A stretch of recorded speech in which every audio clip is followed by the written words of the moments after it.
Bonjour à tous, bonjour à toutes et bienvenue sur La Clé des Champs, le podcast qui donne la parole aux acteurs de l'agriculture française. Je suis Louise Lespard et j'ai hâte de vous amener avec moi dans cette aventure. Dans ce podcast, je vous permets d'en apprendre bien plus sur notre monde agricole en partant à la rencontre de personnalités remarquables qui œuvrent à faire briller nos campagnes. Je vous emmène dans les coulisses de nos fermes pour découvrir le quotidien de ces acteurs de l'ombre pourtant indispensables à notre pays. Aujourd'hui, j'ai le plaisir de me rendre à la station F à Paris pour rencontrer Jérôme Leroy. Jérôme a une double casquette. Il est d'abord le fondateur de Winat. C'est une start-up qui permet aux agriculteurs de connaître avec précision la météo sur leurs parcelles pour agir au moment le plus propice. Depuis ce début d'année, il est également président de la Ferme Digitale. La Ferme Digitale, c'est l'association qui regroupe les start-up innovantes du monde agricole. On les appelle aussi les start-up de l'agritech. Alors vous vous en doutez, avec Jérôme, on a parlé d'innovation en agriculture. Certains comparent la vague d'innovation actuelle à la révolution qu'a engendré le tracteur dans les fermes. J'ai donc souhaité savoir de quel type d'innovation on parlait exactement et ce qu'elle pouvait vraiment apporter pour aider le monde agricole à faire face aux grands enjeux auxquels il est confronté. Une chose est sûre, et vous le verrez, les agriculteurs sont de plus en plus connectés et équipés. On est bien loin des clichés. Alors, ces startups de l'agritech sont-elles la nouvelle baguette magique du monde agricole ? Jérôme nous fournit toutes les clés pour répondre à la question. Une dernière petite chose avant de démarrer l'épisode, j'ai vraiment besoin de votre aide. Si vous utilisez Apple Podcast ou Spotify pour écouter La Clé des Champs, ce serait vraiment top que vous preniez 1 minute pour noter le podcast, idéalement avec 5 étoiles évidemment. Ça m'aiderait énormément à le faire connaître. Merci beaucoup à tous et bonne écoute.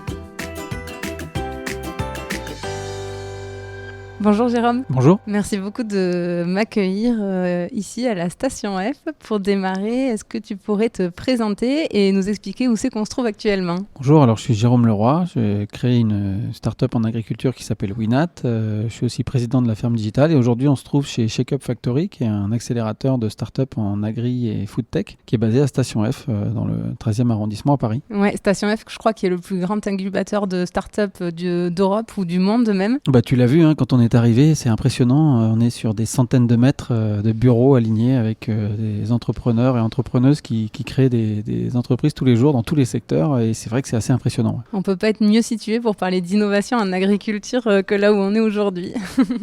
Alors tu l'as dit, tu as créé ta startup Winat en 2014. Avant ça, j'ai vu que tu avais fait une grosse carrière chez Decathlon en expatrié, notamment en Inde, à des gros postes de direction.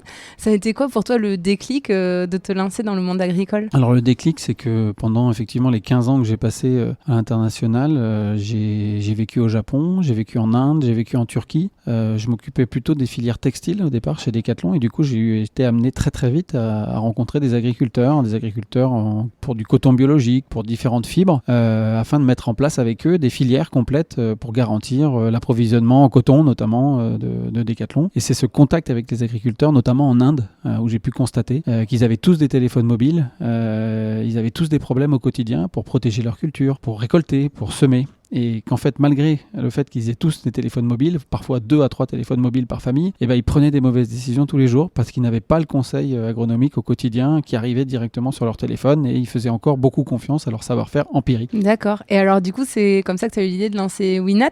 Est-ce que tu peux nous raconter ce qu'elle fait et quels problèmes des agriculteurs elle résout ?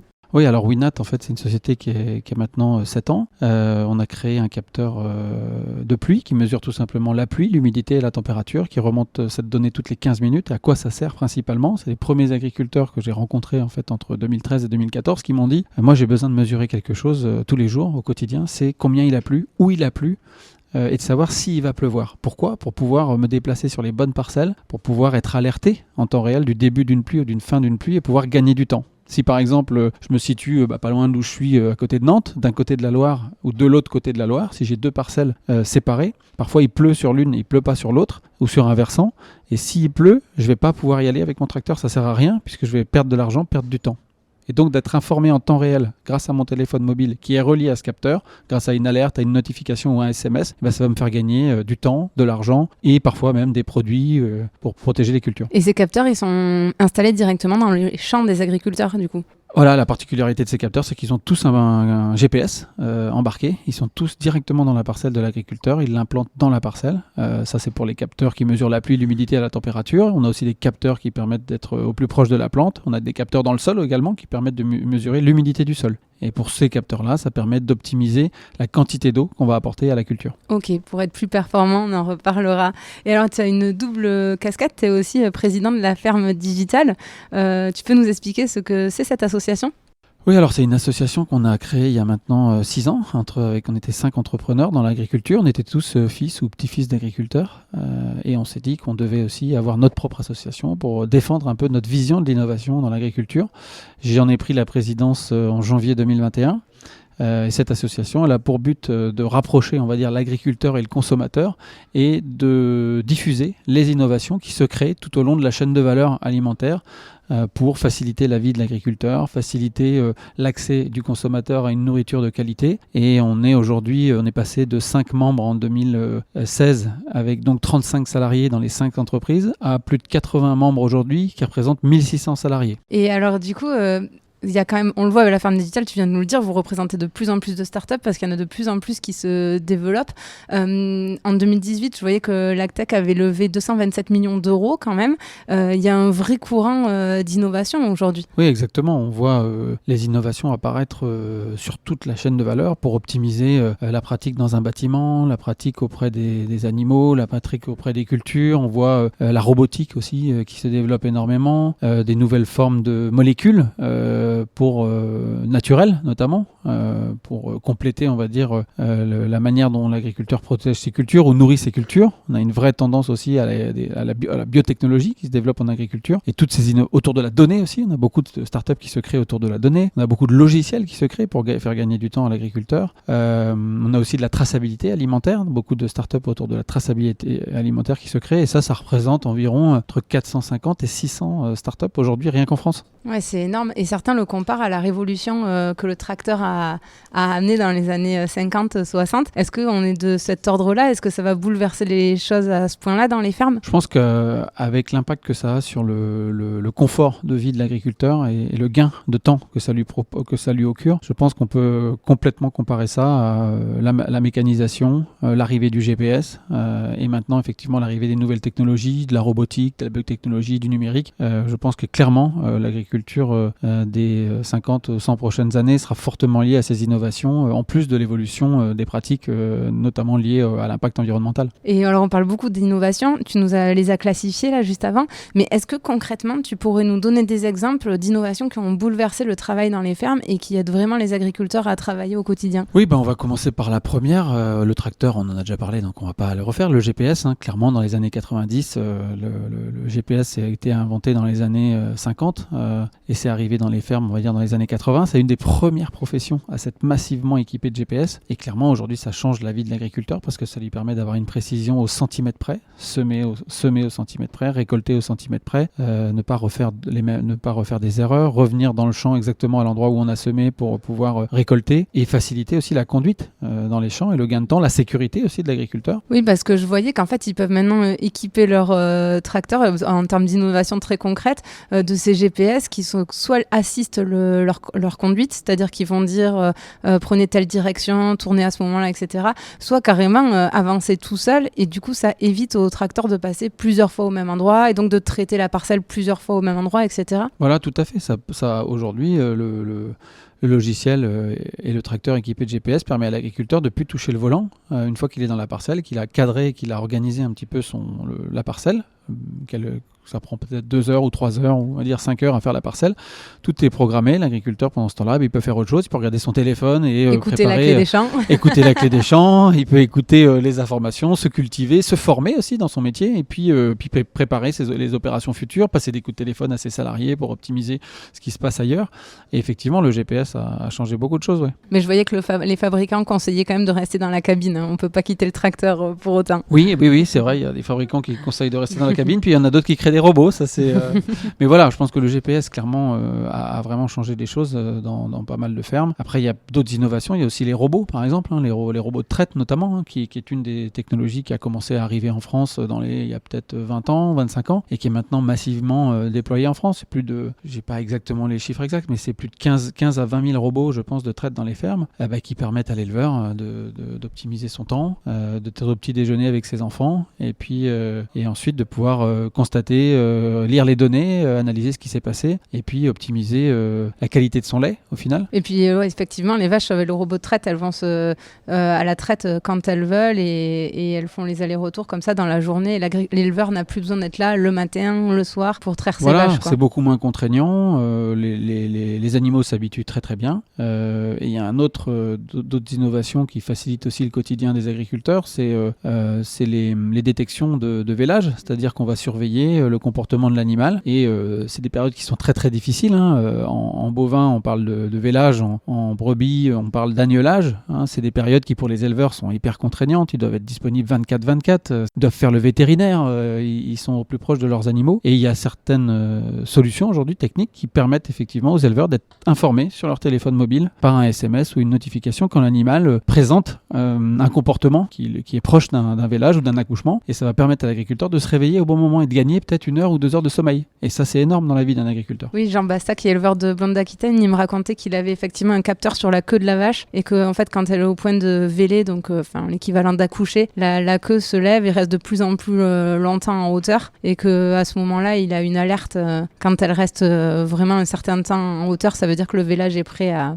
arriver. Voilà. Et ensuite, il y a toute la partie de captage de données dans les champs pour faire de la modélisation, des prévisions aussi. Ça aussi, ça révolutionne le quotidien des agriculteurs. Oui, effectivement, on constate aujourd'hui les changements un peu climatiques, les comportements des saisons, les épisodes de plus en plus intenses de pluie, les épisodes de plus en plus intenses de gel, les sécheresses remettent un petit peu en cause effectivement certaines habitudes empiriques qu'avait le grand-père, puis le fils, puis le petit-fils, et c'était sur ces repères-là qu'on conduisait une culture, qu'on conduisait une exploitation. Tout ça aujourd'hui, c'est en pleine remise en cause, et effectivement, on va pouvoir, en utilisant les données de satellite, un satellite, ça passe entre tous les 14 jours ou tous les 6 jours, donc ça permet d'avoir une information sur la parcelle. Ça passe au-dessus de la ferme, c'est ça ? Ça passe au-dessus de la ferme, c'est des satellites qui tournent autour de la Terre en 14 jours et qui permettent d'avoir donc une image toutes les semaines ou toutes les 2 semaines, en fonction du type de satellite, sur exactement la parcelle, avec une précision quasiment au centimètre. Donc voilà, ça c'est des informations qui, quand l'agriculteur les utilise, croisées avec des capteurs qu'ils peuvent avoir dans les champs, des capteurs dans le sol, des capteurs dans l'air, va permettre à l'agriculteur de mieux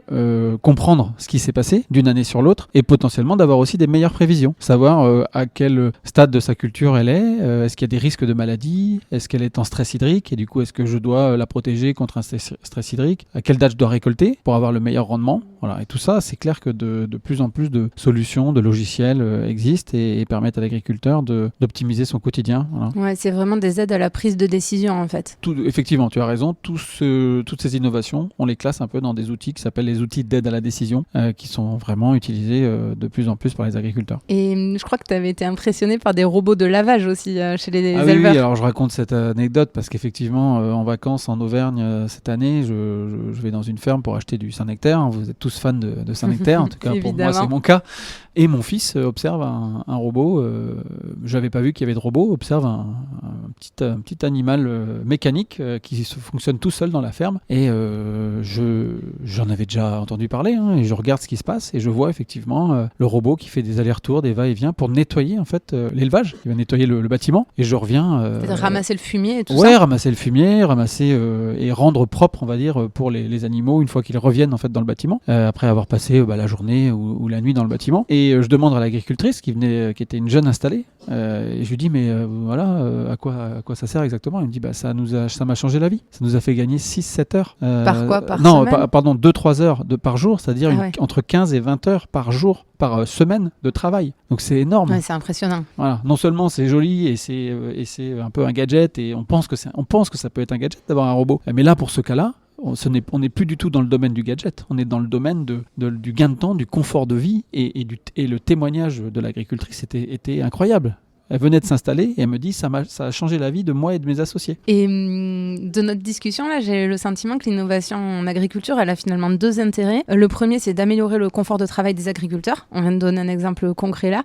Et le deuxième, c'est de faire plus avec moins, c'est-à-dire d'avoir de meilleurs rendements en utilisant moins de temps et puis en utilisant aussi moins d'intrants, engrais, produits phytosanitaires ou pesticides, on les appellera comme on veut, de l'eau aussi, de mieux arroser. C'est ça vraiment l'objectif de ces innovations-là ? Clairement, je pense que sur le confort de travail, on vient de l'expliquer, sur l'optimisation de la rentabilité de la ferme, il y a deux manières de faire. C'est soit on diminue les coûts, pour être plus rentable.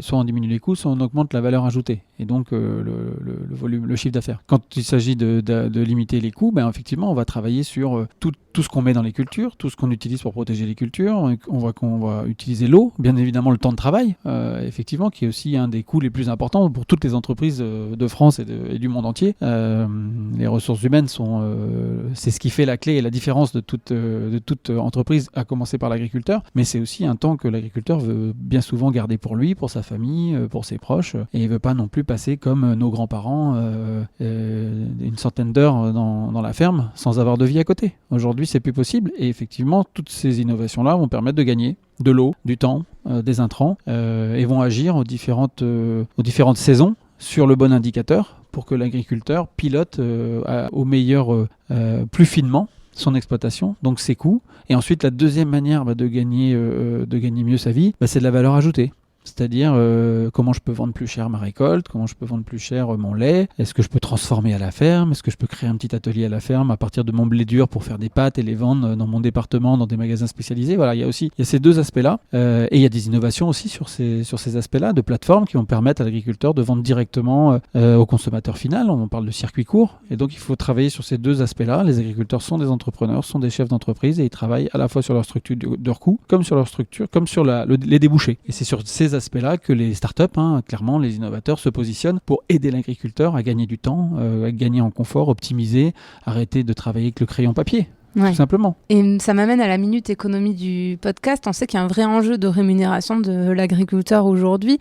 Toi, tu penses que l'innovation, elle peut régler ce problème-là ? Je pense que la rémunération, on est tous responsables un petit peu dans notre consommation quotidienne, du respect, on va dire, de l'agriculture et de sa fonction, on va dire, nourricière. On est tous aussi responsables un petit peu des produits qu'on achète, de nos comportements. Donc l'agriculteur, si quelque part il est dans une dynamique où il a un peu de difficulté, soit effectivement il s'équipe, il gagne du temps, soit il crée plus de valeur dans sa ferme. On voit de plus en plus de filières dans lesquelles les agriculteurs créent de la valeur, et je pense sincèrement qu'effectivement... Ils se retrouvent eux-mêmes à innover d'ailleurs. Ils se retrouvent eux-mêmes à innover, et je pense que de plus en plus, effectivement, on l'a vu au dernier recensement agricole, la ferme française, ça reste une ferme de 70 hectares, 70-75 hectares en moyenne, donc ça reste une ferme familiale qui est en train de grandir, dans laquelle il y a de plus en plus de salariés, et donc il faut optimiser comme une vraie entreprise la structure de coûts et innover pour gagner du temps, gagner en confort et pouvoir piloter sa ferme grâce à des outils modernes. Et effectivement, mieux gagner sa vie, ça passe par l'innovation, mais ça passe aussi par le changement de modèle.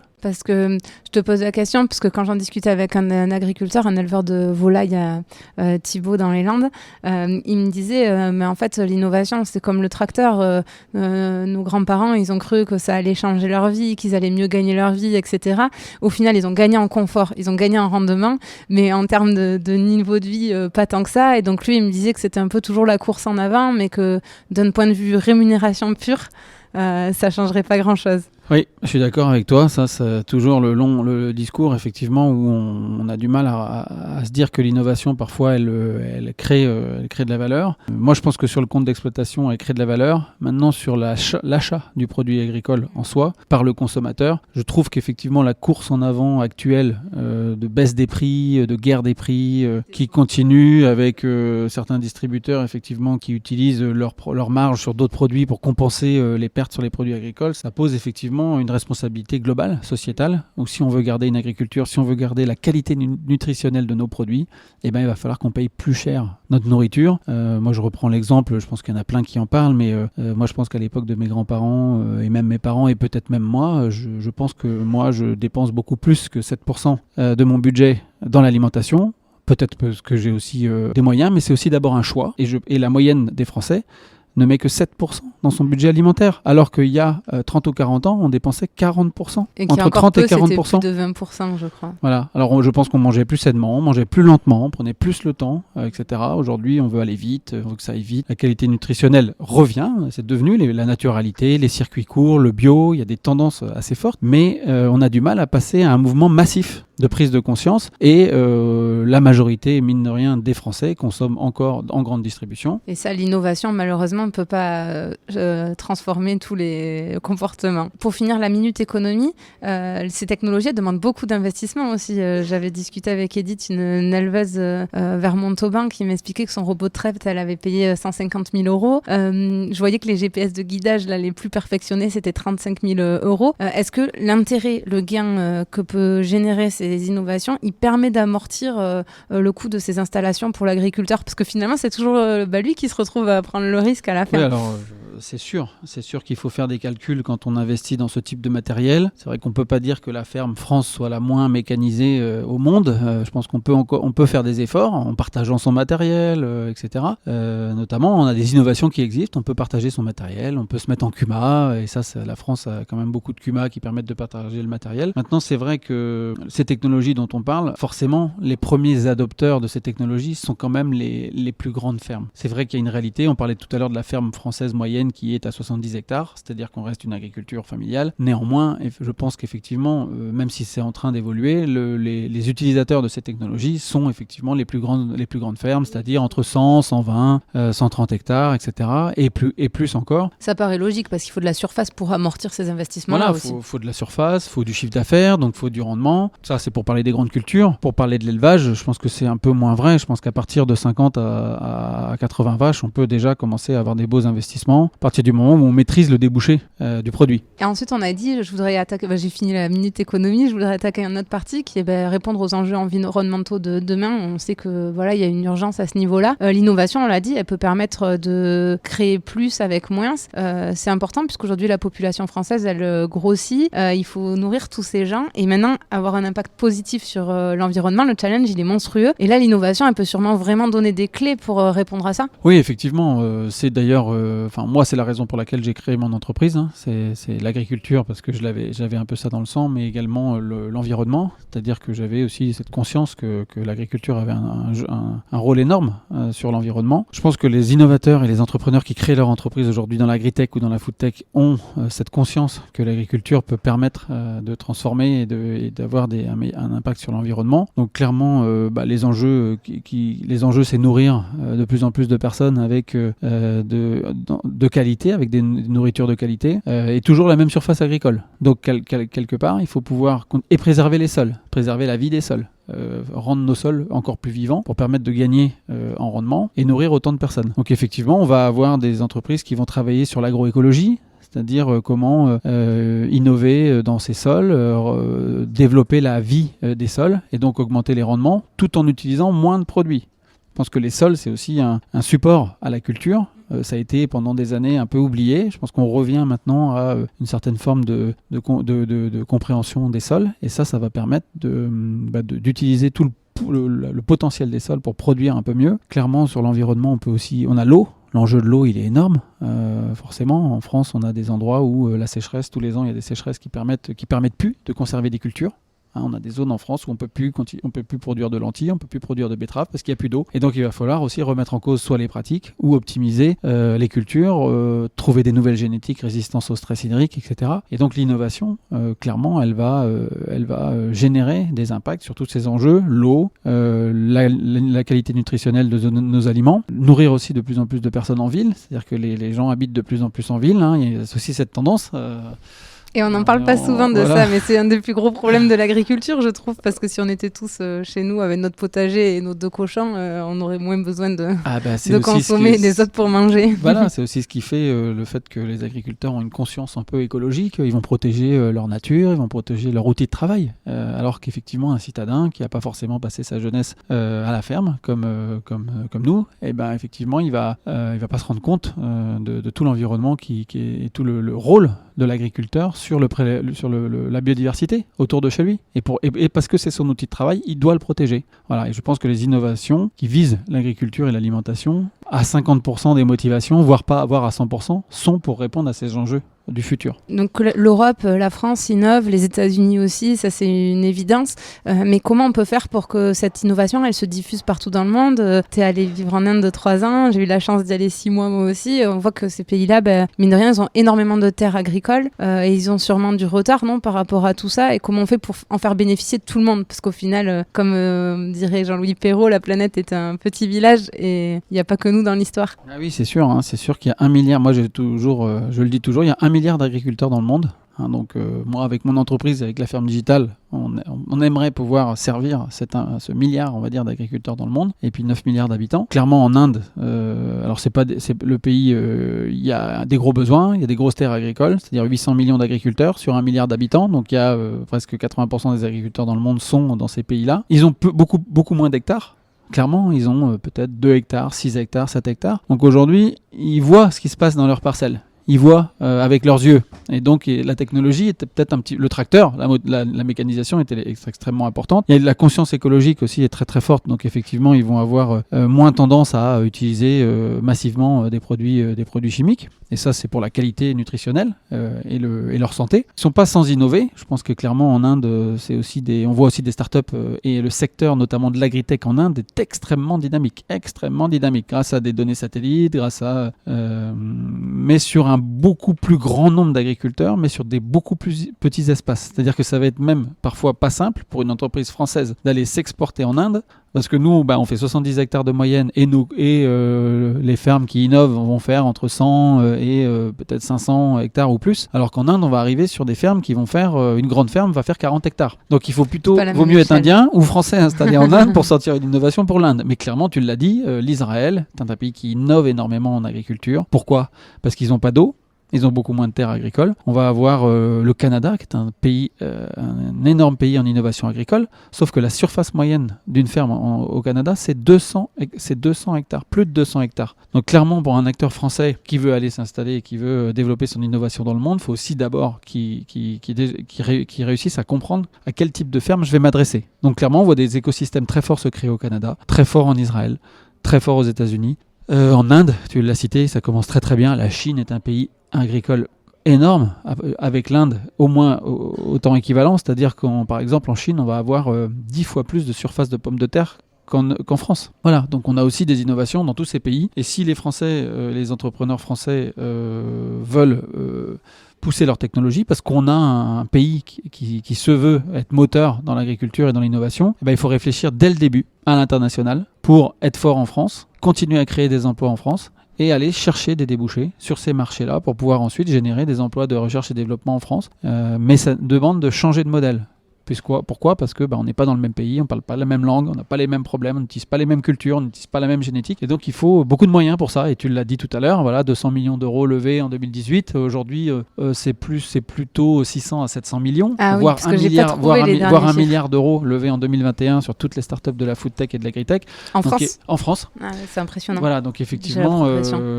Et je vais passer à la question de l'auditeur. C'est un tout autre sujet. C'est Elodie qui me demande comment on fait pour concilier l'innovation et la préservation de la ruralité, dans le sens où les consommateurs, ils attendent du savoir-faire un peu artisanal, un peu ancestral, etc. Et c'est vrai que maintenant, quand on voit certaines innovations avec des robots, je pense aux fermes verticales en aquaponie qui sont dans les zones urbaines, etc. Est-ce que l'innovation, elle va pas à l'encontre du savoir-faire du producteur et de ce que le consommateur, il attend finalement ? Oui, alors c'est vrai qu'on a cette image en tant que consommateur moi je le dis parfois de l'agriculteur dans sa ferme avec ses animaux, qui va prendre soin, qui va faire le fromage de qualité, etc., et le yaourt de qualité. Et forcément, le consommateur attend ça, en tout cas a cet imaginaire et consomme ça, mais ça ne concerne pas tout le monde. C'est-à-dire qu'aujourd'hui, pour se payer ce type de yaourt ou ce type de fromage, il faut quand même un peu mettre les moyens. Tout le monde n'a pas forcément les moyens, comme je le disais tout à l'heure. Et donc ça, il faut le préserver, parce que c'est d'ailleurs l'image de marque de la France. On a la plus grande variété de fromages, on a une viticulture mondialement reconnue. Et donc il faut préserver ces savoir-faire, il faut les exporter. Il faut les faire connaître. Il faut que les citadins et les citoyens mettent les moyens aussi pour se permettre de financer un peu ce modèle. Malgré tout, il faut aussi nourrir tout le monde. Et quand 80% des gens habitent en ville et qu'on réfléchit en grand nombre, notamment en protéines, pour alimenter tout le monde, clairement, on se rend compte qu'avec la surface agricole actuelle, c'est difficile de nourrir tout le monde et donc il faut créer des entreprises qui vont avoir un moins d'impact sur le foncier agricole, et qui vont utiliser des nouvelles technologies pour produire des salades, pour produire des fraises, etc. Mais vaut mieux qu'elles soient en France. Je dirais vaut mieux qu'elles soient en France et que ce soit des technologies françaises et des emplois français, des ingénieurs français, des agronomes français, des scientifiques français qui créent, qui inventent ces entreprises et qui ensuite puissent les exporter dans le monde, que ce soit des entreprises israéliennes, canadiennes ou américaines qui viennent auprès de nos villes fournir des technologies pour proposer des fraises made in France à des citoyens. Et je vais passer à mes questions de fin maintenant. La première, c'est qu'est-ce qui te rend fier à toi de t'impliquer dans cette révolution de l'agriculture avec Winat et en tant que président de la ferme digitale ? Moi, ce qui me rend fier, c'est qu'au quotidien, je travaille et je rencontre avec des milliers d'agriculteurs qui me partagent leurs problèmes, qui me partagent leurs enjeux, leurs projets entrepreneuriaux. J'ai choisi ce métier parce que la France est aussi un grand pays agricole dans le monde, avec des grands talents scientifiques, des grands talents techniques et une force du milieu agricole historique. Et c'est ça qui me rend heureux. Travailler avec mon équipe aussi au quotidien. On est une quarantaine de collaborateurs chez Winat et ça me rend heureux de pouvoir travailler avec les gens à Nantes, les gens à Clermont-Ferrand et partout en France que je rencontre. Et dans la ferme digitale, ce qui me passionne, c'est que j'ai participé à co-créer cette association et je dirais que maintenant je fais un peu ma part du travail, c'est-à-dire que je rends à la communauté. C'est aussi important dans la vie de rendre un peu quand on a reçu. Et je pense que la ferme digitale, depuis le début de mon entreprise, nous a beaucoup aidé et aide aujourd'hui des centaines d'entreprises. Et donc c'était mon tour maintenant en tant que président de passer un peu de temps, de partager un peu une vision, de structurer un petit peu notre démarche et de donner envie de plus en plus d'entrepreneurs de créer des entreprises avec un but, avec un impact social, environnemental, économique, pour aider les agriculteurs, pour aider les consommateurs aussi à mieux comprendre ce qu'il y a dans leurs produits, à mieux tracer, on va dire, l'alimentation. Voilà, c'est ça qui me rend heureux. C'est l'humain, l'équipe autour de moi, chez Winat comme à la ferme digitale, et aussi l'impact qu'ont vont avoir toutes nos innovations sur les économies d'eau, sur le stockage du carbone, qui sont des enjeux principaux. Voilà. Et c'est comme ça qu'on se réveille le matin sans jamais réfléchir et à penser à après-demain plutôt au passé. En tout cas, avec la double casquette Winat et la ferme digitale, tu ne dois pas t'ennuyer. Exactement. Ma deuxième question, c'est est-ce que tu aurais un truc pour nous pour qu'on étale notre science au prochain repas entre amis ? Alors, prochain repas entre amis, oui, j'ai un petit exemple. Je vais le retourner autour de l'agriculteur, mais l'agriculteur aujourd'hui, pour ceux qui n'ont jamais serré la main d'un agriculteur ou qui ne sont pas encore allés dans sa ferme, il peut être à la fois vétérinaire, il peut être à la fois comptable, il peut être à la fois agronome. Il est aussi gestionnaire. Donc imaginez-vous le nombre d'années de formation et de connaissances qu'il est nécessaire pour pouvoir maîtriser ces 5 métiers ensemble. Et ça, l'agriculteur, pour le faire au quotidien, il va s'entourer parfois d'experts, mais surtout, il va pouvoir utiliser des technologies. Et j'utiliserai un exemple qui a été fourni par une société qui s'appelle Équilibre, où en moyenne, l'utilisation de ce logiciel permettait à l'agriculteur de gagner 600 heures par an de travail. C'est un logiciel de gestion de gestion de la ferme. Il y en a plusieurs, il en existe plein. Mais imaginez-vous si mon logiciel, mon robot, mon tracteur, mon GPS, ça me fait gagner 600, plus 100, plus 150. Ouais. Tout 600 heures, ça fait 25 jours. Voilà, imaginez-vous. Donc, j'ai calculé avant, je ne l'ai pas calculé de tête. Donc, vous pouvez frimer à table en disant qu'aujourd'hui, les innovations en agriculture, ça permet de gagner presque un mois de travail. Ouais. Minimum, c'est impressionnant.